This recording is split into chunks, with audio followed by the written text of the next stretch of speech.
जय हिंद, जोहार झारखंड। मैं शमशाद आलम। आज जिस मुद्दे पे बात करने वाले हैं वो मुद्दा है सिल्ली विधानसभा का नतीजा। सिल्ली विधानसभा का नतीजा के बारे में हम विस्तार रूप से बात करेंगे।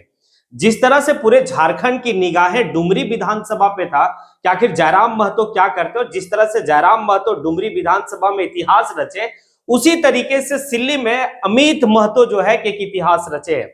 क्योंकि इतिहास फिर से वो दोहराए हैं। 2014 में जिस समय सुदेश महतो को पराजय किए थे, बहुत भारी अंतर से जो है कि सुदेश महतो को हराए थे।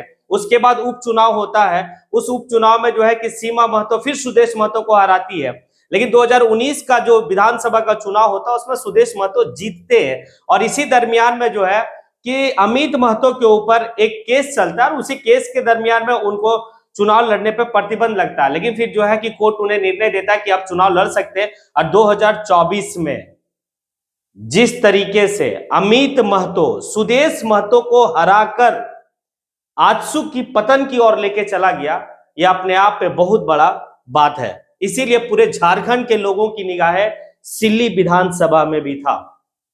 कोई छोटी हार नहीं है सुदेश महतो की। सुदेश महतो को अमित महतो ने 23,000 प्लस वोट से हराया। ये कोई छोटी हार नहीं है। और सुदेश महतो वही सुदेश महतो जिसकी चर्चा पूरे झारखंड में आज से नहीं कई बार से है। उनकी खुद की अपनी पार्टी सुदेश महतो की आजसू पार्टी, और जब भी आने की वो सरकार में रहे हैं, वो कई बार मंत्री रहे हैं, झारखंड के उप मुख्यमंत्री रहे हैं। लेकिन एक लड़का पहली बार जो है कि सुदेश महतो को मात दिया था, और वो लड़का का नाम था अमित महतो।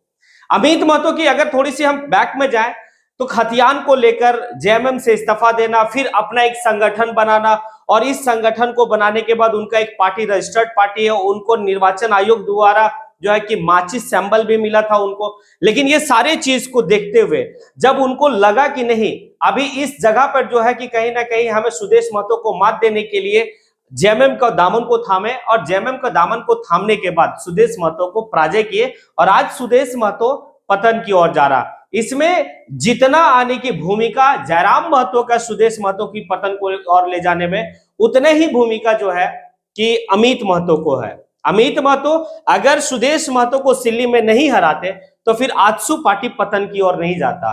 और हर जगह जो है कि जयराम महतो आजसू के कैंडिडेट को मात दिए हैं, और आजसू जो है मात्र एक सीट जीत पाया है, जबकि आजसू का सुप्रीमो सुदेश महतो खुद चुनाव हार गए। अब देखना बड़ा दिलचस्प ये होगा कि जिस तरह से खतियान को लेकर, नियोजन नीति को लेकर अमित महतो जो है कि मैराथन दौड़ 81 विधानसभा में किए थे, क्या अब जो है कि विधानसभा के पटल पे भी अमित महतो खतियान को लेकर सरकार से क्या बात करेंगे, सरकार से कितना वो जो है कि इस बात को लेकर रखेंगे, ये एक बड़ा दिलचस्प रहेगा विधानसभा में देखने को। और जो सबसे बड़ी बात ये है, क्योंकि चुनाव के दरमियान में अमित महतो को लेकर सिल्ली में ये बात की जो है कि एक आवाज उठी थी कि इस बार अमित महतो सिल्ली विधानसभा से विधायक बनते जेएमएम का कैंडिडेट के रूप में, तो फिर जो है कि जेएमएम की सरकार अगर बनती है तो जेएमएम जो है कि इस बार मंत्री मतलब अमित महतो को सौंपेगा। आखिर ये भी बड़ा दिलचस्प होगा कि हेमंत सोरेन की कैबिनेट में अमित महतो को क्या मंत्री मिलता है या नहीं मिलता है। लेकिन अगर हमसे सवाल पूछा जाए तो मैं बिल्कुल इस बात को कहूंगा कि वो मंत्री के हकदार हैं। जिस तरह से वो हमेशा युवाओं की बात करते हैं, जिस तरह से झारखंडियत की बात करते हैं, जिस तरह से नियोजन नीति की बात करते हैं, खतियान की बात करते हैं, उनको मंत्री बनना चाहिए। और ये भी बड़ा दिलचस्प होगा कि एक तरफ जो है कि अमित महतो खतियान को लेकर अपनी आवाज को बुलंद सदन में करेंगे, तो दूसरे तरफ जयराम महतो भी जो है कि खतियान को लेकर, झारखंडियत को लेकर, नौजवान की हक को लेकर जो है कि अपनी बात को बुलंदी आवाज से जो है सरकार से आंख मिलाकर बात करेंगे। ये देखना बड़ा दिलचस्प रहेगा। मैराथन दौड़ में जिस समय अमित महतो जो है कि 81 विधानसभा में कर रहे थे, उस समय युवा उनके साथ काफी जो है कि एक्टिव होकर उनके साथ खड़ा थे। और इस दरमियान में जो है कि जब जयराम महतो की नई नवेली पार्टी लोकसभा का चुनाव जिस समय लड़ रहा था, अमित महतो खुले मंच से इस बात को कहे थे कि हमारे जितने भी चाहने वाले लोग हैं गिरिडीह लोकसभा में जो है कि जयराम महतो को सपोर्ट करें।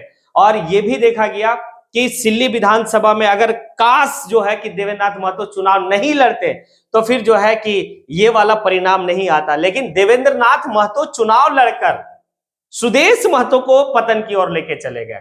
जीत यहां पर जो है कि अमित महतो को हुई है, लेकिन अब जीत का सेहरा हम कह रहे हैं कि भाई कहीं ना कहीं देवेंद्र नाथ महतो का भी बहुत बड़ा भूमिका है। ये देखना बड़ा दिलचस्प रहेगा अमित महतो आगे क्या करते हैं झारखंड के युवाओं के लिए, क्योंकि वो झारखंड के स्थानीय ऊपर जितना तरीके से वो बात को किए हैं, हमेशा जो है कि अपनी बात को सरकार से मनवाने का बात किए हैं।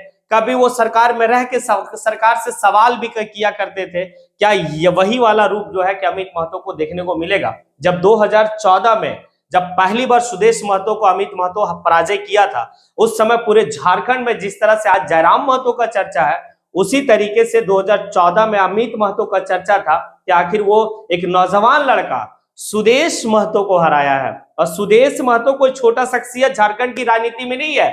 आज कहा जाता है कि जितना पावर यानी कि एक मुख्यमंत्री अपने पास रखता है, उतना पावर हमेशा जो है कि सुदेश महतो अपने पास रखा करता था। लेकिन अब धीरे धीरे सुदेश महतो की पार्टी पतन की ओर जा रही है।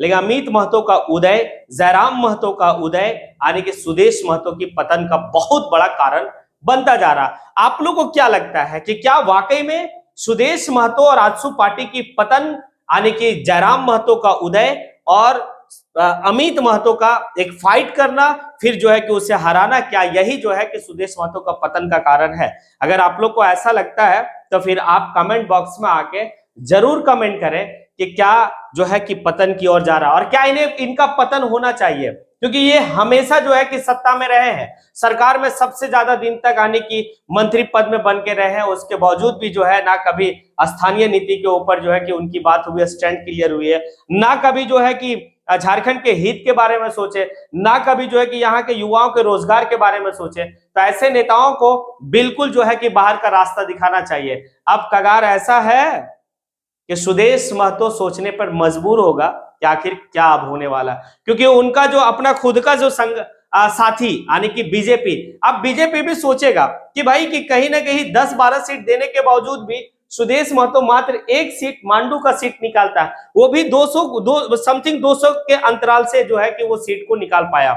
अब क्या होता है, क्योंकि बीजेपी भी ये चाहेगा कि जो हमारा साथी, ये साथी कारगर नहीं है, तो बीजेपी भी अब इससे किनारा करना चाहेगा। क्या लगता है कि वाकई में ऐसा हो सकेगा?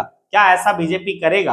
अगर ऐसा होता है तो फिर क्या होता है, झारखंड की अगली राजनीति जो है वो क्या होगा? अगर आप लोग को लगता है कि मेरी बात से अगर आप सहमत है तो फिर आप कमेंट बॉक्स में आके कमेंट जरूर करें। इसी के साथ मैं अपनी बात को यहीं पे समेटता हूं। जय हिंद।